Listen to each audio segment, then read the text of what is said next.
और लगातार कहा जा रहा है कि हमें संशोधन मंजूर नहीं है।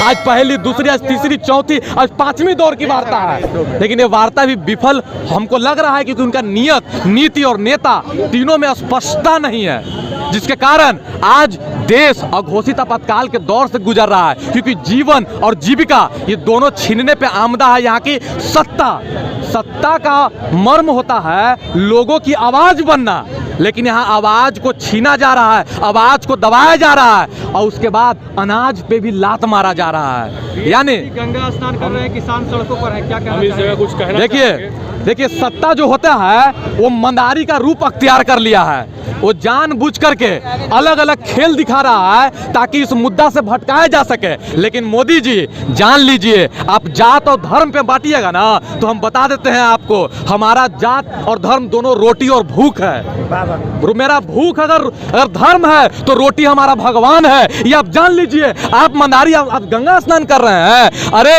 गंगा स्नान से ज्यादा जरूरत आप किसानों के बात मान लेते। किसानों को आप जो रास्ते में जो गड्ढा खोद रहे हैं, आप किसके रास्ते में गड्ढा कर रहे हैं जान रहे हैं? खेत से बड़ा कोई साम्राज्य नहीं होता और किसान से बड़ा कोई बादशाह नहीं होता। तो किसान अपनी बादशाहत पे उतर आई है, आपको घुटने पे लाके खड़ा कर देगी, ये आप ध्यान रखिएगा। ये बात को, इस मर्म को समझ लीजिए।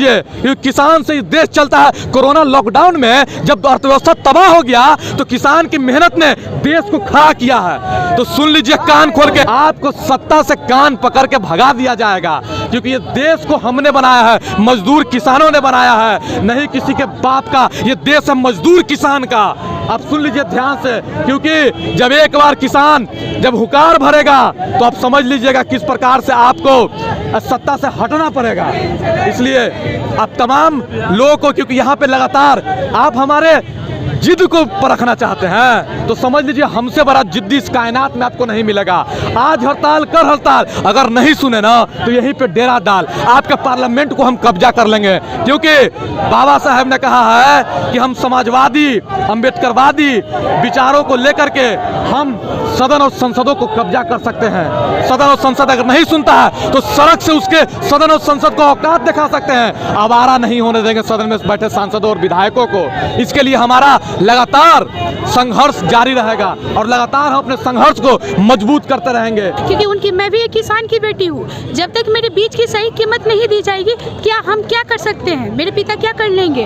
तो हम लोगों की सरकार से यही मांगे कि किसान की जो भी मांगे केंद्र सरकार से, वो हमारी बिल को पास किया जाए। इसलिए और सही कीमत पे अनाज की कीमत देना चाहिए, क्योंकि सरकार जो बैठी हुई है कुर्सी पे, हम लोगों ने चोर सरकार को इसलिए नहीं बैठाया। अगर आपकी सरकार है तो हमारी मांग को पूरा कीजिए। जो हम लोग मांग करते हैं वो हमें पूरा क्यों नहीं वो कर रहे हैं? उनको शर्म नहीं आ रहा है कि हमारे बिहार पे कितने रोड पर किसान भाई सड़क पे उतरे हुए हैं, वो डुबकी लगा रहे हैं। जब से आप 2014 से उनका भाषण सारा सुनिए, बोले थे 1,65,000 करोड़ रुपया आप देंगे यहाँ पे विशेष पैकेज में।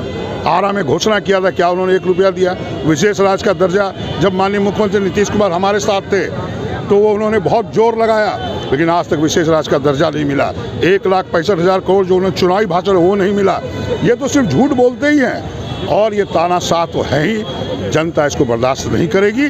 जनता विकास चाहती है, रोजगार चाहती है, किसानों के हित की बात करना जानती है और कांग्रेस पार्टी पूरे देश में जनता के साथ है, किसानों के साथ है और युवकों के साथ है।